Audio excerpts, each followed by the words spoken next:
For the second part of this lecture, we're going to discuss threat intelligence. You can watch the video on this slide to better understand threat intelligence. Threat intelligence is the knowledge established as a result of analyzing information about potential or current attacks that threaten an organization. The information is taken from a number of internal and external sources, including application, system, network logs, security products, such as firewalls and intrusion detection systems, as well as dedicated threat feeds. In order to effectively use threat intelligence and respond to attacks, it is important to have a clear understanding of the types of threats that are faced by the organization, including understanding the potential sources of threats as well as the types of threats that may occur. The nature of threats on a great extent depends on the type of source. Threat source can be categorized into 4 groups. The first group is adversarial source. It refers to individuals, groups, organizations, or states that seek to exploit organizations' dependence on cyber resources, such as information and electronic form, information and communication technologies, and the communications and information handling capabilities provided by these technologies. Another group of threat is accidental source. It embraces errors action taken by individuals in the course of executing their daily responsibilities. The third group is structural source. It includes failures of equipment, environmental controls, or software due to aging, resource depletion, or other circumstances that exceeds the expected operating parameters. Environmental sources is the last group of threats. It refers to natural disasters and failures of critical infrastructures on which the organization depends. Various organizations have published taxonomies or catalog of threat types.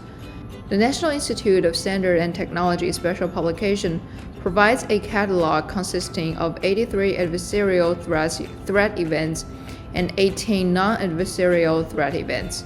In addition, the European Union Agency for Network and Information Security lists 177 separate threats. The Web Application Security Consortium lists 34 threat types. Furthermore, the SGP provides 22 adversarial, 11 accidental, and 13 environmental threats. The primary purpose of threat intelligence is to help organizations understand the risks of the most common and severe external threats, such as advanced persistent threat, exploit, and zero-day threat. This video briefly explains 2 specific threats, advanced persistent threat and zero-day threat. You can watch the video with the link on the slide. Although threat actors include insiders and partners, the emphasis is on the types of external threats that are most likely to affect a particular organization's environment. In general, threat intelligence includes in-depth information about specific threats to help an organization protect itself against the types of attacks that could do them the most damage.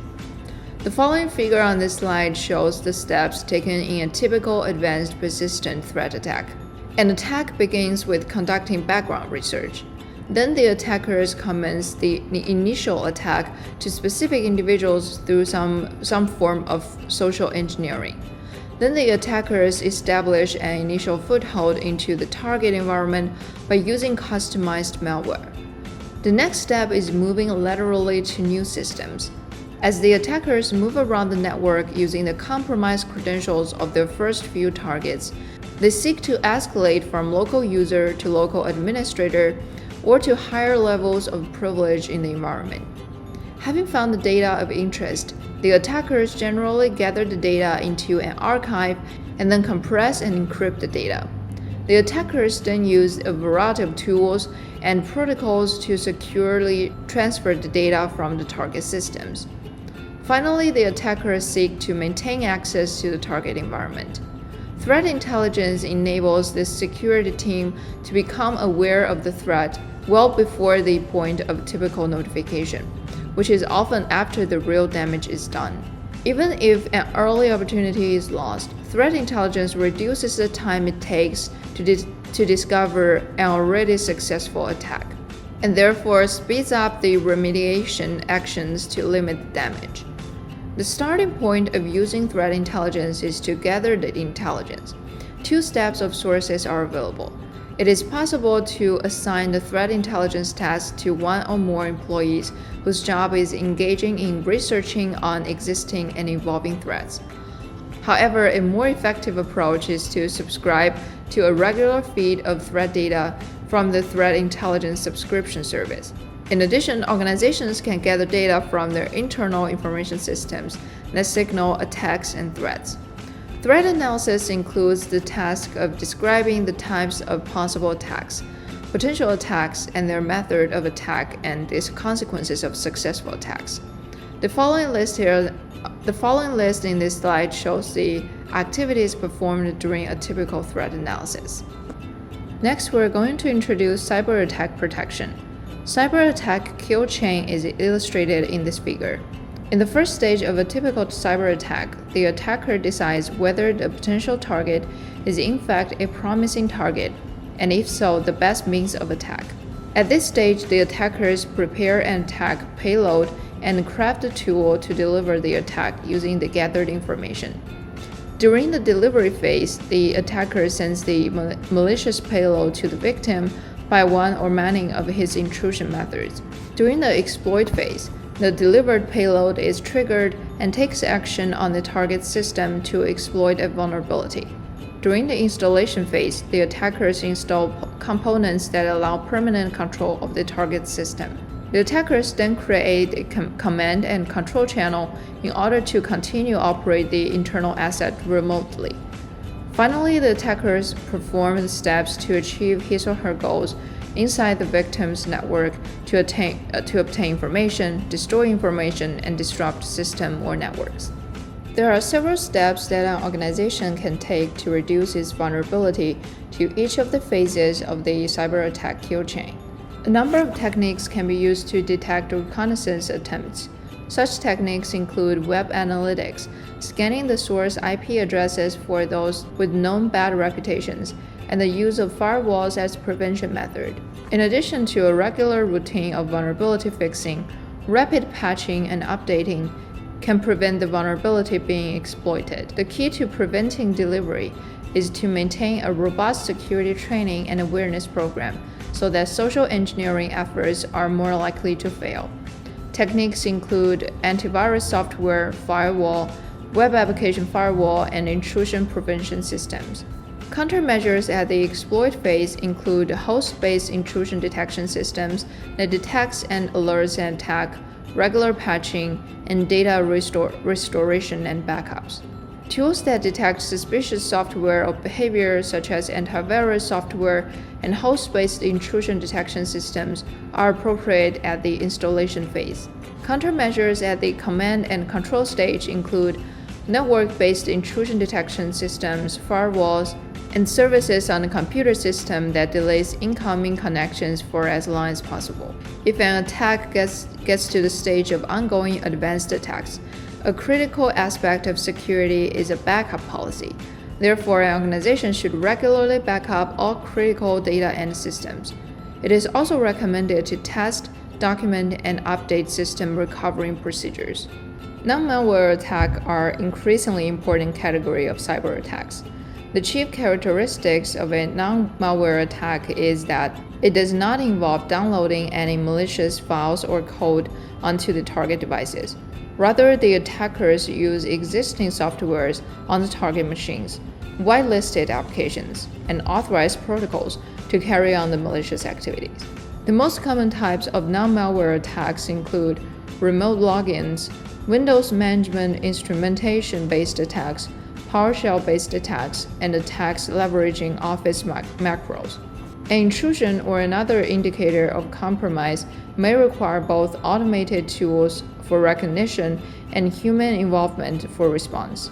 An increasingly popular approach to overcome this problem is to use artificial intelligence and machine learning softwares.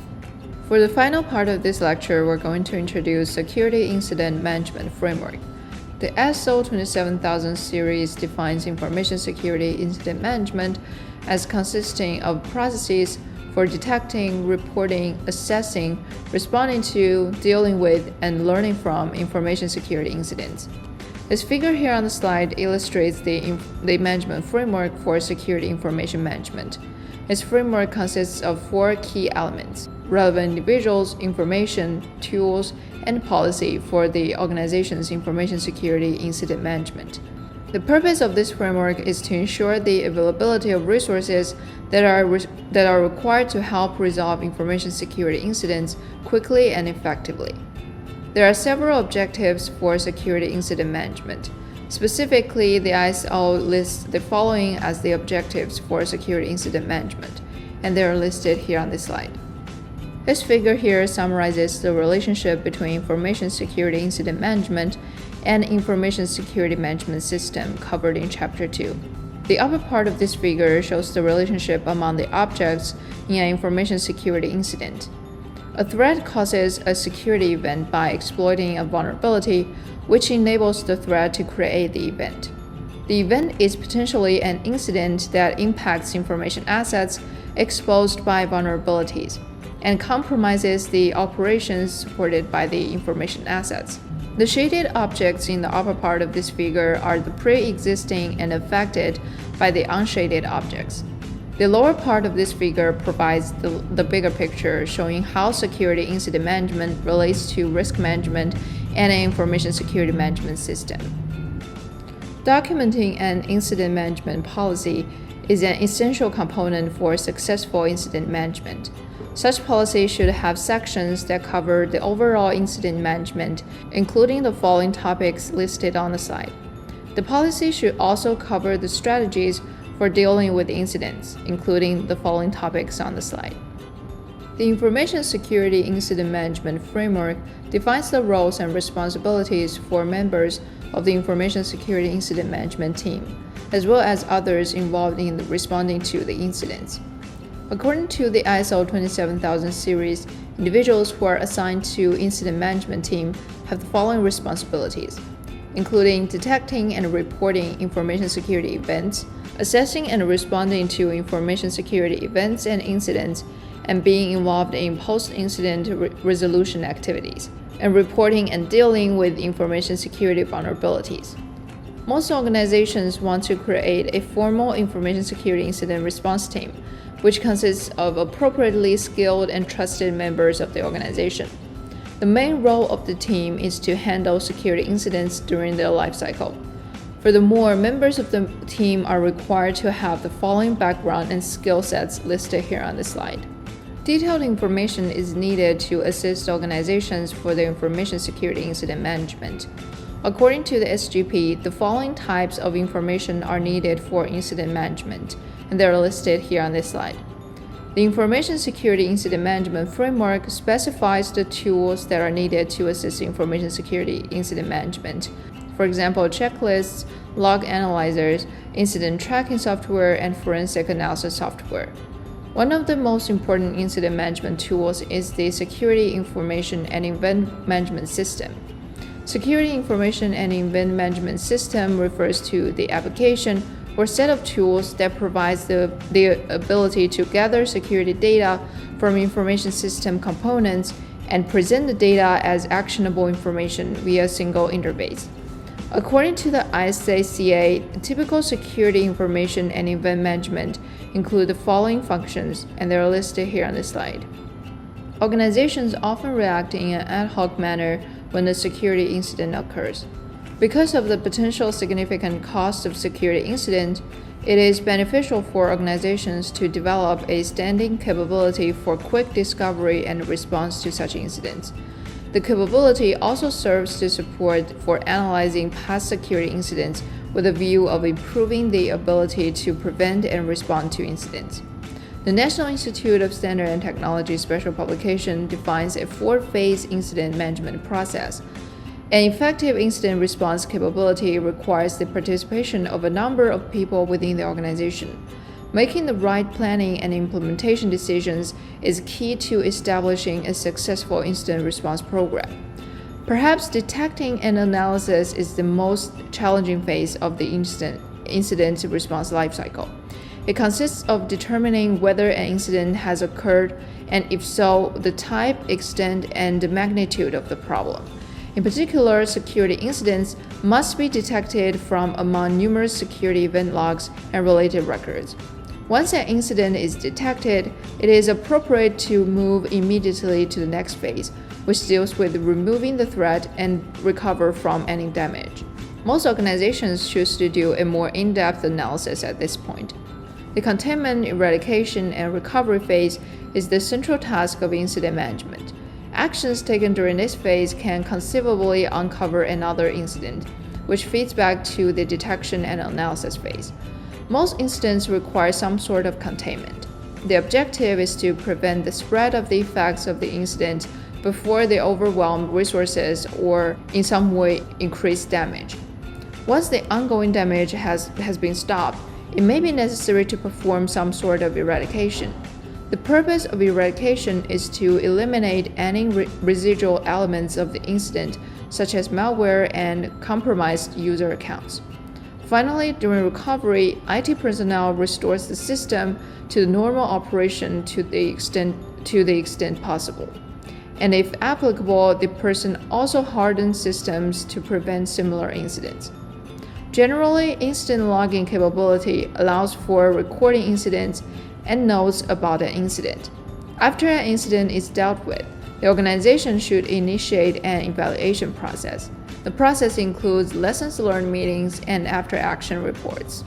Security incident emergencies must be handled with a greater sense of urgency than other security incidents. An emergency response may entail making an emergency fix to temporarily eliminate ongoing damage until more permanent response is implemented. Implementing an emergency fix can also require that an information security officer be given temporary access privileges that are not normally authorized.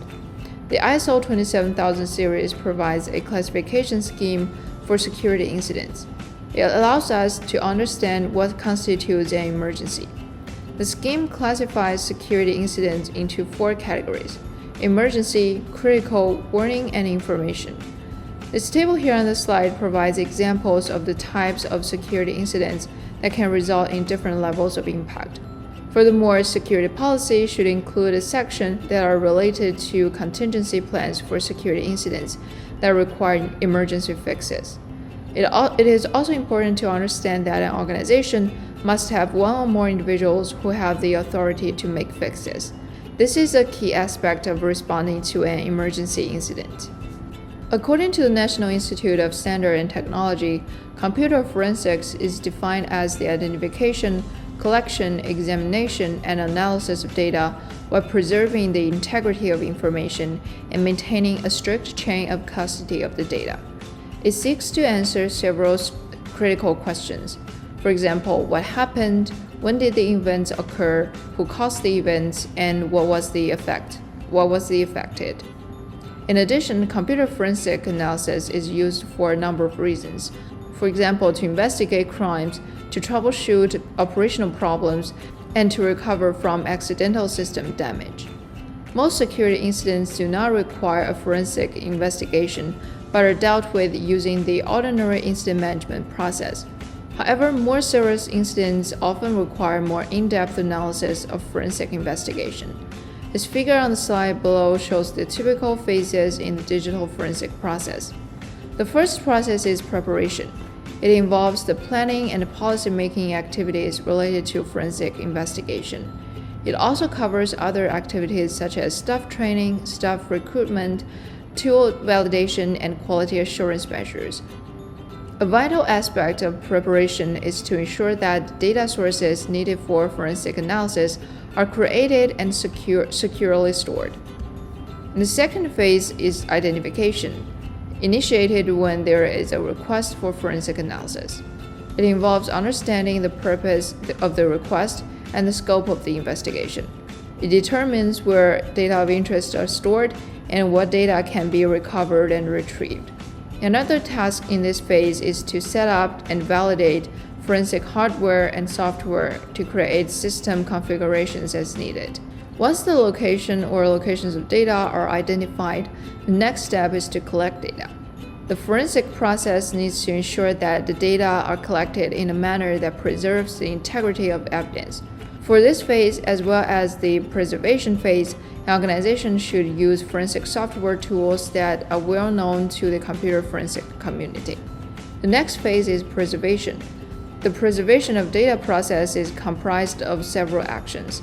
Such actions include creating log, storing the data in secure fashion, and logging each access to the data made for forensic analysis. And the fifth phase is analysis. This phase depends on the specifics of each job. The examiner usually provides feedback to the client during analysis, and from the dialogue, the analysis may take different paths or be narrowed to specific areas. And the final phase here is reporting. The nature of any forensic investigation report depends on the original purpose of the investigation. In general, the National Institute of Standards and Technology lists 3 factors that can affect reporting for any type of investigation. These factors are alternative explanations, audience considerations, and actionable information.